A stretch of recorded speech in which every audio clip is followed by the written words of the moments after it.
مشتاق احمد یوسفی کی تحریر علم دریاؤں سے اقتباس۔ ابدالی۔ شکار کا شوق جنون کی حد تک تھا۔ اتوار کو علی الصبح سائیکل پر نکل جاتے۔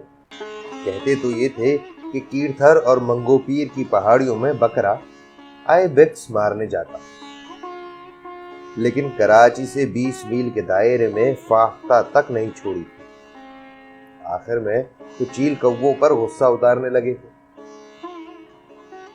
بھرمار ٹوپی دار بندوق استعمال کرتے تھے جس میں بارود گز سے ٹھونک کر بھرا جاتا ہے۔ بندوق کی لمبائی ہمارے قد سے دگنی تھی، بشرط یہ کہ ہم پنجوں کے بل کھڑے ہو جائیں۔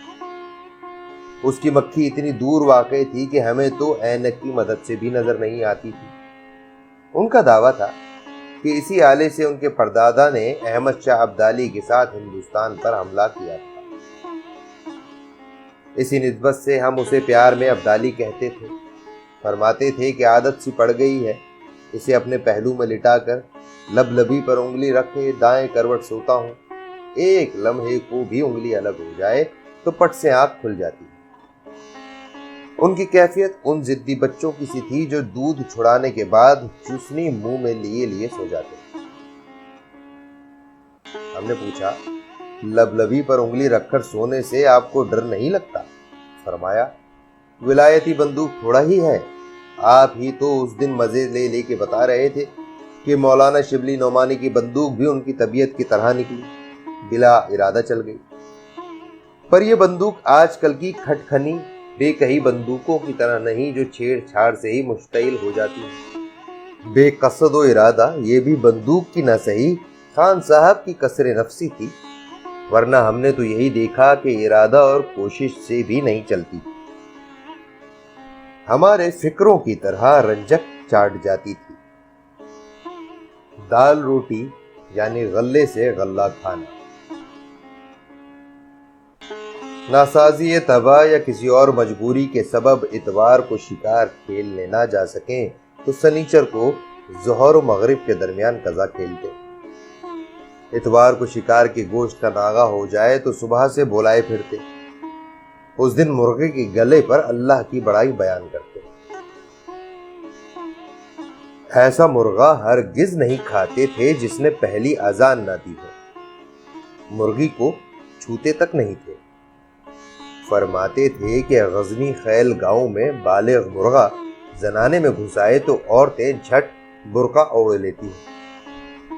ایمپریس مارکیٹ سے خود دیکھ بھال کر ناطق و بالغ مرغا خرید کر لاتے اور قبلہ رو کر کے بندوق سے ڈھیر کرتے، پھر ذبح کرتے۔ اکثر فرماتے کہ دوسرے کا ذبح کیا ہوا گوشت کھانے سے آدمی بزدلہ، یک زوجیہ اور چرب زبان ہو جاتا ہے۔ اس سے تو بہتر ہے آدمی دال روٹی کھا لے، مگر ہم قبائلی بھوکے بھلے ہی مر جائیں، غلے سے غلہ نہیں کھاتے۔ جبھی تو یہ حال ہے کہ نسوار کی چٹکی لے کر ذرا چھینک دوں تو سارے دفتر کی ناف تل جائے۔ ہم حفاظت کے لیے گھر سے بازو پر امام ضامین بندھوا کر نہیں نکلتے، گلے میں پستول ڈال کر نکلتے ہیں۔ فائدہ؟ مغل بادشاہ جس دشمن کو اپنے ہاتھ سے مارنا نہیں چاہتے تھے اسے حج پر روانہ کر دیتے، یا جھنڈا، گھوڑا، نقارہ اور خلت مرحمت فرما کر دکن و بنگالہ فتح کرنے بھیج دیتے۔ لیکن ہم دشمن کو شارٹ کٹ سے جہنم رسید کرتے ہیں۔ دشمنوں کے حزب عداوت 3 درجے: دشمن، جانی دشمن اور رشتہ دار۔ ایمان سے یہ جملہ آپ کا نہیں معلوم ہوتا، لیکن رشتہ دار پھر بھی رشتہ دار ہوتا ہے۔ پشتوں میں کہاوت ہے کہ رشتہ دار اگر قتل بھی کرے گا تو لاش دھوپ میں نہیں پڑی رہنے دے گا۔ مرغے سے رغبت کے باب میں ہم نے ایک دفعہ استفسار کیا تو فرمایا کہ 40 کے پیٹے میں آنے کے بعد دال، کھٹائی، ہم عمروں کی صحبت اور آئینے سے پرہیز لازم ہے۔ جھنگ کے علاقے میں یہ دستور ہے کہ کوئی بڑا بوڑھا مر جائے تو اس کے پسماندگان برادری کو 40 دن تک مرغے کھلاتے ہیں۔ اگر کوئی جوان موت ہو جائے تو چہلم تک دال ہی دال کھلائی جاتی ہے۔ چنانچہ کسی بڈھے کو زکام بھی ہو جائے تو گاؤں کے سارے مرغے سہمے سہمے پھرتے ہیں، اذان دینی چھوڑ دیتے ہیں۔ تمباکو خوردنی، دخانی اور چشیدنی، یہ تھے خان سیف الملوک خان، جن کے سامنے ہمارا زانوئے ادب 1 مہینے تک صبح و شام طے ہوتے ہوتے اور کھلتے کھلتے سن ہو چلا۔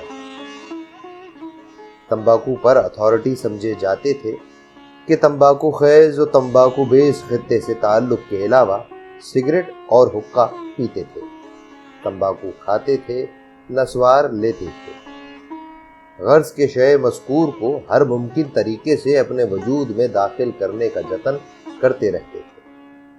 سلام روستائی کے بعد ہم نے عرض مدعا کیا کہ ہم تمباکو سے متعلق بنیادی واقفیت حاصل کرنا چاہتے ہیں۔ جواب میں نسوار کی ڈبیا آگے بڑھاتے ہوئے بولے، حاضر ہے، ہماری مراد تمباکو خوردنی و نوشیدنی یا تمباکو دخانی سے نہیں، اس میں میری طرف سے قوام چشیدنی کا اضافہ فرما لیجیے۔ تھوکنے والا اور پھونکنے والا تمباکو کہتے ہوئے تکلیف ہوتی ہے، انہوں نے ہماری فارسی کی تھوتنی زمین پر گڑتے ہوئے کہا۔ ہم اس کی کاشت، تجارت، آڑھت وغیرہ کے بارے میں جاننا چاہتے ہیں۔ تمباکو کے بارے میں پہلی بات تو یہ یاد رکھیے کہ کراچی کی آب و ہوا اسے موافق نہیں آ سکتی، اسے ہی کیا کسی کو راس نہیں آتا۔ البتہ جیسا تندرست، قیمتی اور خالص گدھا یہاں دیکھا، روئے زمین پر اس کا جوڑی دار نہیں ملنے کا۔ عجب شہر ہے، ہر بات الٹی۔ وہ قصہ نہیں سنا دھوبی والا؟ بریلی سے تازہ ہجرت کر کے آیا، 1000 روپے لے کر گدھا خریدنے نکلا تو گدھے بیچنے والے نے جھڑک دیا، جا بڑا آیا گدھا خریدنے والا، انٹی میں کل 1000 روپلی ہی ہیں تو گھوڑا کیوں نہیں لے لیتا؟ نہ صاحب، تمباکو کراچی کی ریتا بجری میں جڑ نہیں پکڑ سکتا۔ خان صاحب، منی پلانٹ بغیر مٹی، کھاد اور دھوپ کے محض پانی کی بوتل میں اگتا ہے۔ اسی طرح ہمارے ہاں کامیاب و کامراں لوگوں کی جڑیں وسکی کی بوتل میں بڑھتی اور پھیلتی ہیں۔ اٹھ کر کھڑے ہو گئے، پھر رکوع میں چلے گئے اور 3 مرتبہ سبحان اللہ، سبحان اللہ، سبحان اللہ تجوید سے ادا کرنے کے بعد فرمایا، آپ اچھا ڈائیلاگ بول رہے ہیں۔ ایسا ڈائیلاگ میں نے 1925 میں پشاور میں سنا تھا۔ ایک تھیٹریکل کمپنی آئی تھی، ہیروئن کا پارٹ ایک مرد نے غضب کا کیا تھا، آپ ہی کے وطن کا تھا، گرائیں ایمان سے آپ کی طرف کے مرد بڑے باکمال بے نظیر ہوتے ہیں، حالانکہ آپ تو جے پور کی مشہور چیزیں صرف سانڈ، کھانڈ، بھانڈ اور رانڈ ہی بتاتے ہیں۔